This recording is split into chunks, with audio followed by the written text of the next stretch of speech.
오늘의 사연 시작합니다. 저는 현재 편의점을 운영하는 주부입니다. 사는 곳은 경남이고요. 7살짜리 딸 하나 키우고 있어요.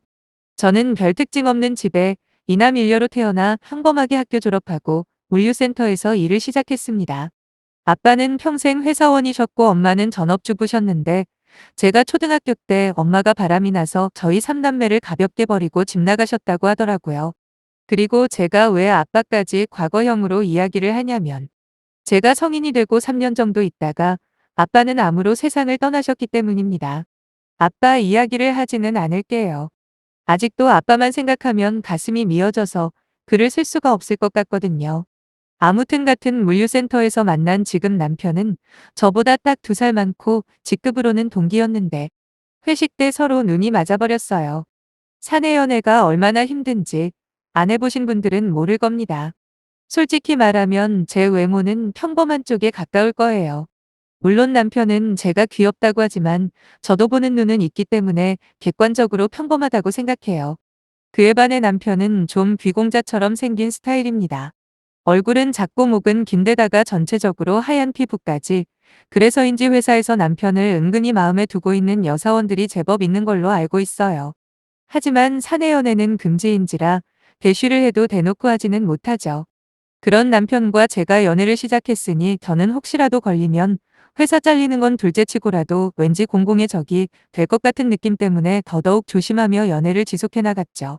오죽하면 사귀는 거 티날까봐 일부러 틱틱대고 막 그랬는데 나중에 결혼식 날 회사 사람들이 그러더라고요. 저랑 남편이 진짜 서로 싫어하는 줄 알았다고요. 그만큼 저희가 혼신의 연기를 한 거겠죠? 아무튼 그렇게 몰래 짜릿한 연애를 한 2년인가 했네요. 그리고 저희는 결혼을 하게 되었는데 저는 걱정이 많았어요. 부모님도 안 계시고 나름 열심히 모은다고 해서도 남들 해가는 만큼의 기준에는 턱도 없이 부족했던 돈 문제도 마음에 걸렸죠. 물론 오빠들이 걱정 말라고 부족하지 않게 빚을 내서라도 보태준다고는 했지만 당시의 오빠들 모두 결혼을 일찍 한 상태라 새언니들한테까지 제 결혼 자금 때문에 부담을 주기는 정말 싫었거든요. 제가 좀 솔직한 편입니다. 그래서 마음 굳게 먹고 남편 없이 저 혼자 시부모님께 연락을 해서 밖에서 따로 좀 뵙자고 했습니다. 차 한잔하면서 기니 드릴 말씀이 있다고 하니 흔쾌히 두 분 다 나와주셨어요. 돌려서 말하는 건 제 스타일이 아니라 바로 용건을 꺼냈죠. 제가 살아온 과정부터 이야기를 했어요. 엄마가 왜 집을 나가셨는지부터 아빠 돌아가시고 지금까지 살아온 여정을 전부 다 말씀드렸죠. 그리고 현재 남편이 결혼을 서두르려고 하는데 너무 부담이 된다 했습니다. 아직 모은 돈이 한참 부족하니 1, 2년만 기다려주시라 최대한 제 힘으로 모은 다음 그때 결혼하는 게 순리일 것 같다고 말을 하는데 저도 모르겠어요. 왜 그때 눈물이 났는지 말이에요. 아마도 추측하건대 늘 제 자신에게 괜찮다 괜찮다 하면서 밝게 살아왔지만 사실 많이 힘들었나 봐요. 그런데 시어머니께서 제 손을 잡아주시면서 아가야 얼마나 고생이 많았니? 힘들었겠구나 정말. 라고 말씀해 주시더라고요. 어머님의 손이 얼마나 따뜻했는지 모릅니다. 그런데 참 웃기게도 그 슬픈 와중에 시아버지께서 몰래 눈물을 훔치시며 흠흠 하시는 게 제 눈에 딱 들어오는 겁니다. 그 모습이 귀여우시기도 하고 제 마음을 알아주시는 게 고맙기도 하고 그랬어요. 곧 시아버지께서 믿듯이 정 그렇다면 말릴 수야 있겠냐마는 우리 생각은 좀 다르다. 우리 아들이 결혼을 서둘러니가 급하게 오는 거니 너만 괜찮다면 우리 쪽에서 부족한 부분은 채워줄 수도 있는데 한번 긍정적으로 생각해보면 어떻겠니? 그리고 이렇게 솔직하게 이야기해줘서 정말 고맙구나.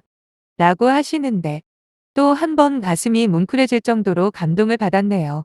사실 지금까지 살아오면서 오빠들과 아빠를 제외하고 이렇게 저를 이해해주고 다정하게 대해주는 사람이 많지는 않았거든요. 하물며 여자들이 제일 싫어하는 시, 짝가 붙은 분들이 이렇게까지 공감해 주실 줄은 예상을 못했던 터라 더 고마웠고요.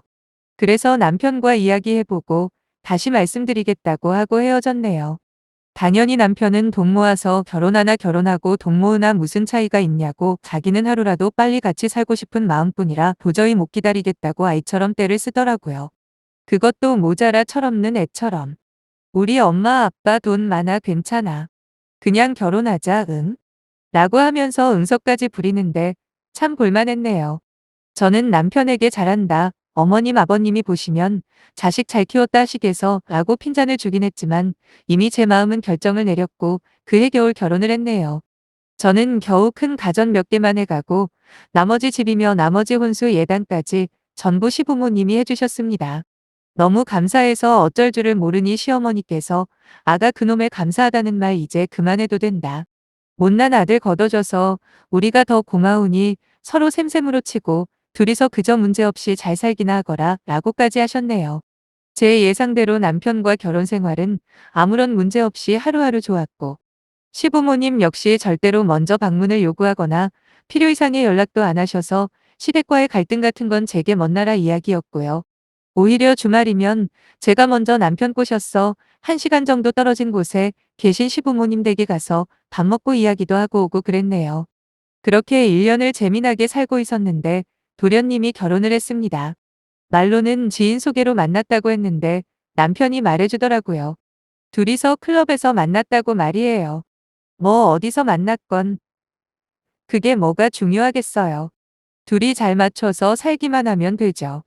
그런데 이동서라는 여자는 참 뭐랄까 언뜻 보기에는 정말 세련돼 보이고 말도 시원시원하게 하면서 또 필요할 때는 애교가 아주 장난이 아니었어요. 저는 애교라고는 찾아볼 수도 없거든요. 그래서 한때 질투 좀 했죠. 특히 시부모님한테 애교를 얼마나 부리는지 딱 봐도 시부모님 살살 녹는 게 보일 정도였어요. 거기까지는 아무 문제 없었습니다. 문제는 동서가 저를 몰래 무시하거나 돌려가는 말을 한다는 거예요. 저보다 키도 크고 날씬한 동서는 학벌까지 저보다 더 좋았거든요. 한 번은 저보고 대학교 어디 나왔냐고 하길래 말해줬더니 처음 듣는 대학이라고 거기 나와서 취직이 돼요? 그러는데 묘하게 기분이 나쁘더라고요. 근데 더 짜증이 나는 건 저랑 둘이 있을 때만 그런다는 거예요. 다른 가족이 있을 때는 오히려 제게 너무 깍듯하게 예의를 차려서 오죽하면 시어머니께서 이제 한 집안에 시집 왔으니 너무 그러지 말라고 하실 정도였으니까요. 그렇게 동서를 만나는 날이면 제 마음 한켠에는 찜찜함이 늘 남아 있었는데 일을 크게 만들 문제까지는 아니라 신경 안 쓰고 살았는데 어느 날 아버님이 쓰러지신 겁니다. 평소에 고지혈증이 있으셨는데 그게 심장질환이랑 겹치면서 병원에 한 달 가량 입원하셨어요. 의사 선생님은 이제부터 제일 중요한 건 식단이고 두 번째는 절대로 무리하지 않는 거라고 하더라고요. 그날 저녁에 저희 부부랑 도련님네랑 다 같이 시댁으로 불려갔습니다. 아마도 시부모님이 먼저 부른 건 그때가 처음이었을 거예요. 시어머니께서 저희에게 말씀하시더군요. 니들도 알다시피 느 아버지가 많이 편찮으시다. 식단이야 병원에서 정해주는 대로 먹기만 하면 되고 안정 취하면 크게 걱정할 부분은 아니지만 이번 일을 계기로 생각을 좀 많이 했다. 이제 우리도 나이가 적은 나이가 아니지 않냐. 그러니 너희 둘 중 우리와 같이 살았으면 하는데 어떻게 생각하니? 라고 물어보시는 거예요. 그러면서 절대로 강요하는 건 아니라고 그냥 너희들 의견이 궁금해서 물어보는 거니 부담은 안 가져도 된다고 하시길래 생각할 시간을 달라고 했습니다. 집에 와서 아무리 살펴봐도 우리가 모시는 게 맞다고 생각이 드는 겁니다. 장남이기도 하고 저 역시도 시부모님이 싫지도 않았고요. 결정적으로 다른 걸 다 떠나서 이번에 아버님 입원하시는 거 보고 돌아가신 우리 아빠가 오버랩 되더라고요. 얼마나 걱정이 되는지 그리고 아버님이 잘못되기라도 하면 어떻게 하나 너무 불안했거든요. 그래서 전 남편에게 우리가 모시자고 했고 남편은 크게 티 안 내려고 노력하는 게 보였지만 엄청 기뻐하는 눈치였습니다. 그런데 도련님도 자기들이 모신다고 하는 거예요. 전혀 뜻밖이었습니다. 제가 아는 동서가 시부모님을 모시겠다고 할 사람이 아닌데 참 이상하다 생각은 들었지만 다 같이 모인 자리에서 동서가 아주 10번을 토하더라고요. 자기가 꼭 모시고 싶다고요. 동서가 하도 우기는 바람에 시어머니는 두 며느리가 이렇게까지 자기들을 생각해 주는지 몰랐다고 감동까지 하셨네요.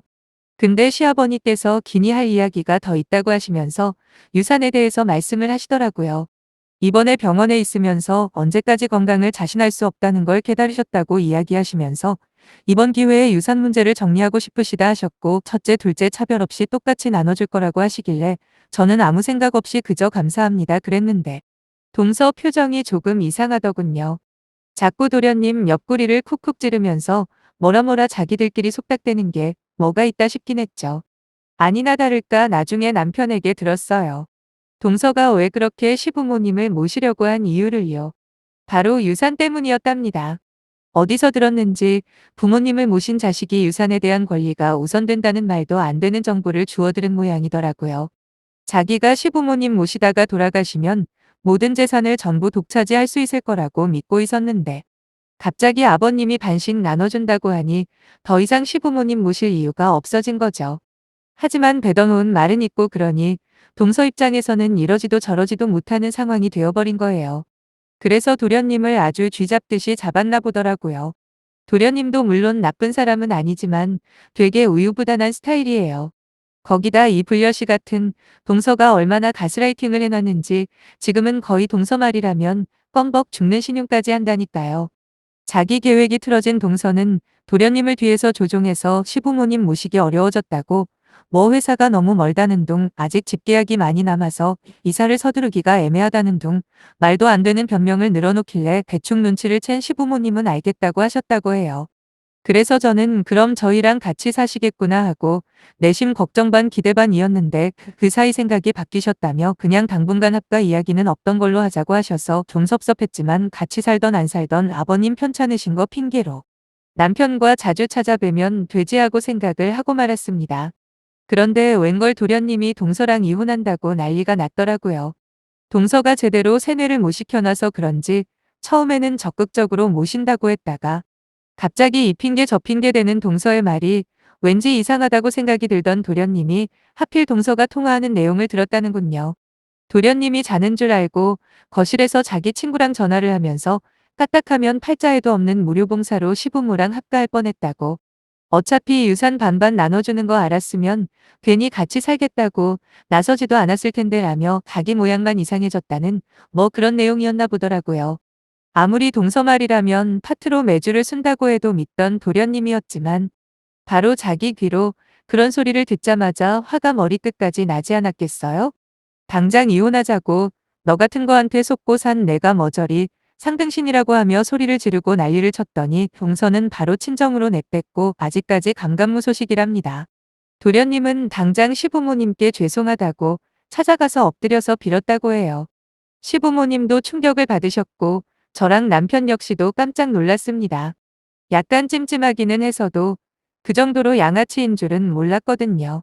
도련님은 이미 변호사 대기시켜놓고 이혼 서류 딱 작성한 다음 동서만 기다리고 있는 모양인데 진짜 이혼할 건가 봐요. 솔직히 말해서 제가 관여할 바는 아니지만 제 생각은 이혼하는 게 맞는 것 같아요. 이번 일을 계기로 그동안 보여왔던 모든 모습이 가식이었다는 게 드러난 이상 어떻게 시부모님 얼굴을 보고 또 저나 남편 얼굴을 어떻게 볼까요? 생각만 해도 손발이 오그라들어 어색한데 말이죠. 남편도 저랑 같은 생각입니다. 뭐 그건 도련님이 알아서 할 문제고요. 어차피 저희야 동서가 다시 돌아와도 안 보면 그만이니까 상관없어요. 오히려 몸도 안 좋으신데 정신적으로 충격을 받으셨을 시아버지와 시어머니께 더 잘해드려야겠어요. 혹시 동서에 대한 새로운 소식이 있으면 또 알려드리러 올게요. 안녕히 계세요.